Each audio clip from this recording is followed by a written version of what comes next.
əhl-i sünnə, həm də şiələrin mötəbər saydığı kitablarda Allah Rəsulundan belə bir hədis rəvayət edilir.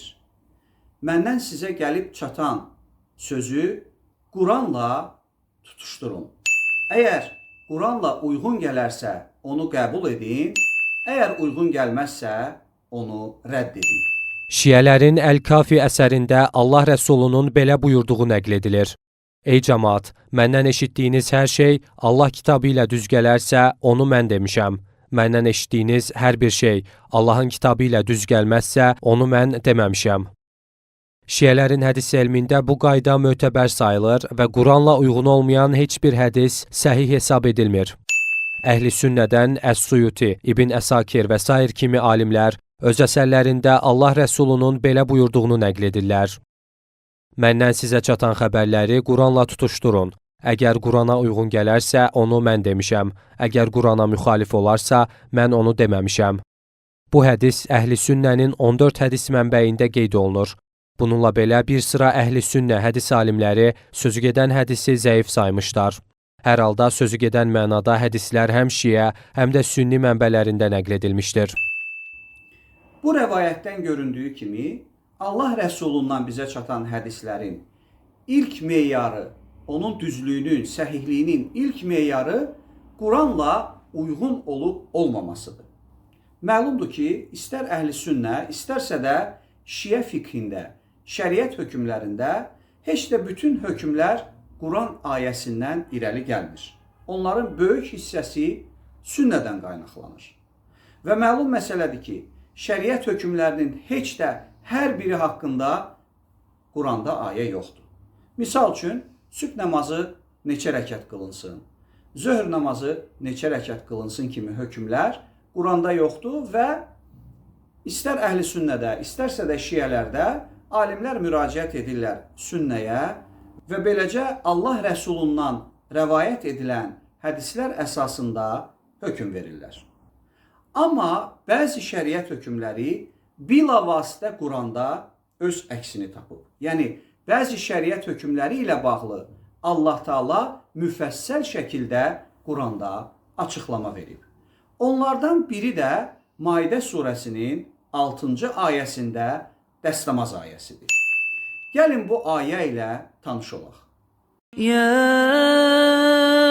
أيها الذين آمنوا إذا قمتم إلى الصلاة فاغسلوا وجوهكم وأيديكم إلى المرافق وامسحوا برؤوسكم وأرجلكم إلى الكعبين.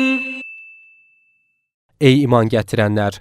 Namaza durduğunuz zaman yuyun üzünüzü və əllərinizi dirsəklərinizə qədər, məhs edin başınızı və ayaqlarınızı hər iki topuğa qədər. Maidə surəsi 6-cı ayə. Şahid olduğumuz kimi ayədə iki ilahi hökm öz əksini tapır.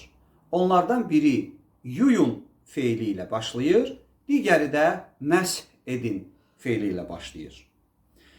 Yuyun üzünüzü və əllərinizi dirsəyə qədər, məsh edin başınızı və ayaqlarınızı topuqlara qədər. Çox şəffaf olan bu ayədə şahidi olduğumuz kimi nə ayağın yuyulmasından söhbət gedir, nə boyuna məs çəkməkdən söhbət gedir, nə də qulaqlara məs çəkməkdən söhbət gedir. Ayə olduqca şəffafdır və əgər bəzi şəxslər düşünsələr ki, ərəb dilində hansısa bir qrammatik qaydalara görə burada ayaq yumağa qayıdır, bu tamamilə yanlışdır. Qrammatik baxımdan ayaqlar sözünün mənsub formasında gəlməsi elə məs etmək feilinə də qayıda bilər və heç bir lüzum yoxdur ki, onu cümlənin əvvəlində olan yumaq feilinə qaytaraq. Niyə? Çünki ərəb dili qaydalarına görə bəzi feillər özündən sonra həm hərfi cər ilə gələ bilər, həm də hərfi cər olmadan gələ bilər. Məs sözü də həmən o feillərdən. Aşağıdakı məqamlara diqqət edək. Vamsahu bi ruusikum. Ərəbcə doğru ifadədirmi? Tamamilə doğrudur. Mənası məhs edin başınızı. Vamsahu erculakum iləl ka'beyn. Bu da ərəbcə doğru ifadədirmi? Yenə də tamamilə doğrudur. Mənası, məss edin ayaqlarınızı iki topuğa qədər. Birinci halda, yəni vəmsəhu bi ruusikum ifadəsində vəmsəhu, yəni məss edin feili əmr formasıdır və onun məfulu, yəni təsirlik halında olan tərkibi bi ruusikum sözüdür. Yəni məss edin başınızı. Burada rəs sözünün cəmi olan rus kəlməsinin əvvəlində bi cər hərfi, yəni ön qoşma gəlmiş və söz ikinci şəxsin cəmi üçün bi ruusikum formasında işlədilmişdir. Bi ön qoşmasının işlənməsi başın tamamilə deyil, müəyyən bir hissəsinin məhz edilməsini ifadə edir. Bu səbəbdən məful burada formal olaraq mənsub, yəni təsirlik deyil, məcrur, cər halında olub, yəni ruusekum deyil, bi ruusikum. İkinci halda, yəni vəmsəhu ərcüləkum iləl kə'beyn ifadəsində vəmsəhu, yəni məss edin feili əmr formasıdır və onun məfulu, yəni təsirlik halında olan tərkibi ərcüləkum, ayaqlarınızı formasında gəlib.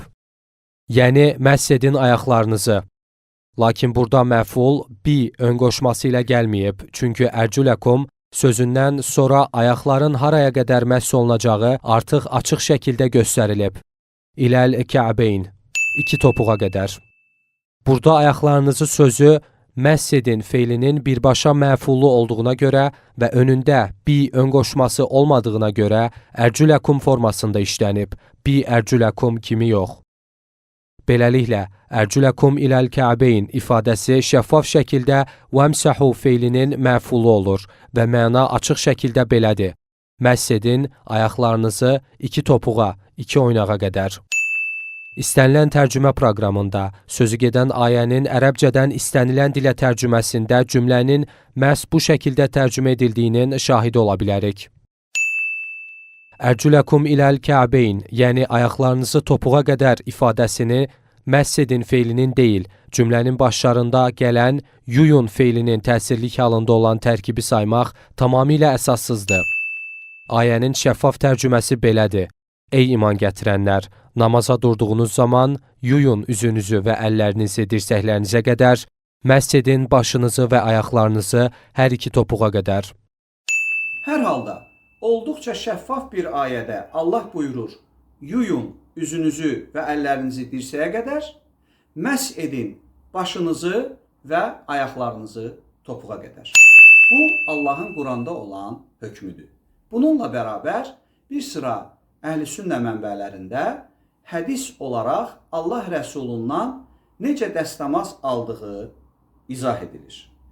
Həmin o hədislərdə üzü yumaq, əlləri, qolları yumaq, başa məs çəkmək, qulağa məs çəkmək, boyuna məs çəkmək, yəni yaş əllə silmək və ayaqları yumaq buyurulur.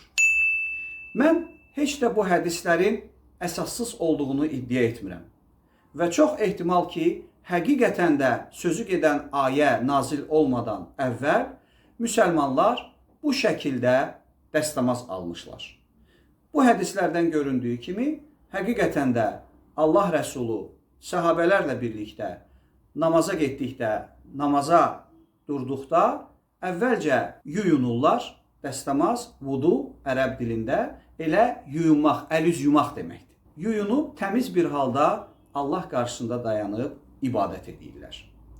Amma sonra Maidə surəsinin həmin bu 6-cı ayəsi nazil olur və Allah Taala necə dəstəmaz almağın qaydasını buyurur. Bir çox hökmlər var idi ki, Allah Rəsulu ondan qabaq fərqli bir şəkildə yerinə yetirirdi. Məsələn, Mədinəyə köçdükdə orada Yahudilər hansı istiqamətdə namaz qılırdılarsa, Allah Rəsulu da onlarla birlikdə Beytül-Müqəddəsə üzünü tutub ibadət edirdi. Amma ayə nazil olduqdan sonra Allah Rəsulu üzünü döndərir və Məscid-ül Harama doğru namaz qılır.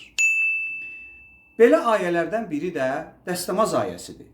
Bundan əvvəl də müsəlmanlar yuyunurdular və ola bilsin ki, boyunlarını da yuyurdular, məs edirdilər, qulaqlarını da təmiz olsunlar deyə, Allah qarşısında dayansınlar deyə Ola bilsin ki, elə Yahudilər kimi, Yahudi Tövratda ibadətdən əvvəl dəstəmaz almaq, yuyunmaq ayəsində Tövratda ayaqları yumaq hökmü də var. Və belə məlum olur ki, həmin dövrdə Mədinə Yahudiləri də dəstəmaz alarkən ayaqlarını yuyurdular. Müsəlmanlar da ola bilsin ki, ayaqlarını yuyurdular. Amma bu hökm nazil olduqdan sonra şahidi oluruq ki, Allah Teala orada nə boyuna məs çəkməyi, nə qulağa məs çəkməyi, nə ayağı yumağı buyurmur. Çox şəffaf şəkildə üzü, əlləri dirsəyə qədər yumağı, başa və ayaqlara da məs çəkməyi buyurur. Və bundan sonra da heç şübhəsiz ki, daha əvvəlcədən praktikada həyata keçirilən qaydalar deyil, Allahın ayəsi əsas götürülməlidir. Ən əsas məqam isə budur. Söhbətimizin əvvəlində qeyd etdiyimiz kimi, Allah Rəsulu buyurub ki, məndən gəlib sizə çatan sözü Quranla tutuşturun. Əgər uyğun gələrsə, onu götürün. Əgər uyğun gəlməzsə, onu rədd edin. Və əgər biz Allah Rəsulundan dəstəmaz almaqla bağlı bu hədisləri əlimizdə olan şəffaf ayə ilə tutuşdursaq, nəyin şahidi oluruq? Həmin hədislər Allah Taala'nın ayəsi ilə uyğun gəlir, yoxsa uyğun gəlmir? Ayədə dəstəmaz bir şəkildə təsvir olunub, Əhl-i Sünnədən gələn hədislərdə tamamilə başqa bir şəkildə. Biz bunları tutuşdursaq, hansı birini rəhbər tutmalıyıq? Hansı birinə əməl etməliyik? Əziz mömin qardaş və bacılar, məsələ bundadır. Əgər biz belə fikirləşsək ki, Allah Rəsulu müəyyən bir şeyləri də edib, Qurandakından kənar, Quranda deyilməyən kimi biz dərindən yanılmış olarıq. Allah Rəsulu Quran ayələrində də buyurulduğu kimi, Quran ayələri hökmləri əsasında hökm verib. Quran ayələri əsasında davranıb. Quranda olmayan hökmlərlə bağlı əlbəttə ola bilsin ki, öz dövrünün şəraitinə görə lazımi addımlar atıb. Amma Quranda ilahi hökm olduğu bir halda ondan fərqli davranmaq Allah Rəsuluna yaraşmaz. Heç zaman Allah Rəsulu Quranda olduğu kimi deyil, başqa bir şəkildə heç bir şey etməz, o cümlədən dəstəmaz almaz. Əgər Allah Quranda buyurursa, bu şəkildə dəstəmaz al, deməli heç şübhəsiz ki, Allah Rəsulu da məhz birə-bir Quranda buyurulduğu şəkildə dəstəmaz alıb. Və həmin ayələri açıqlayan Əhl-i Beyt imamları da təkidlə məhz Quranda buyurulduğu kimi dəstəmaz almağı vacib bilmişlər. Niyə? Çünki bu Allahın hökmüdür. Allahın hökmü olduğu yerdə başqa heç bir şəxs, o cümlədən Allah Rəsulu da fərqli davrana bilməz. Son olaraq bunu deyək. Əziz mömin qardaşlar, bacılar, Allah Quranda necə dəstəmaz almağı çox açıq, şəffaf şəkildə buyurur. Dəstəmaz alarkən baxaq görək biz dəstəmazı Allah buyurduğu kimi alırıq, yoxsa rəvayətlərdə, hədislərdə gəlmiş başqa bir şəkildə alırıq. Ən azından onları bir-biri ilə tutuşturaq və özümüzə sual verək. Mən dəstəmazı Qurandakı kimi alıram, yoxsa Qurandan fərqli şəkildə? Belə olduqda məsələ tam şəkildə insanın özünə, fərdin özünə, imanlı şəxsin özünə, Allahın kitabına iman gətirmiş şəxsin özünə aydın olacaq. Allah qılınan bütün namazları, Allah bütün ibadətləri qəbul eləsin və Allah bizi hidayət eləsin ki, hər bir hökmü Allahın buyurduğu şəkildə yerinə yetirə bilək.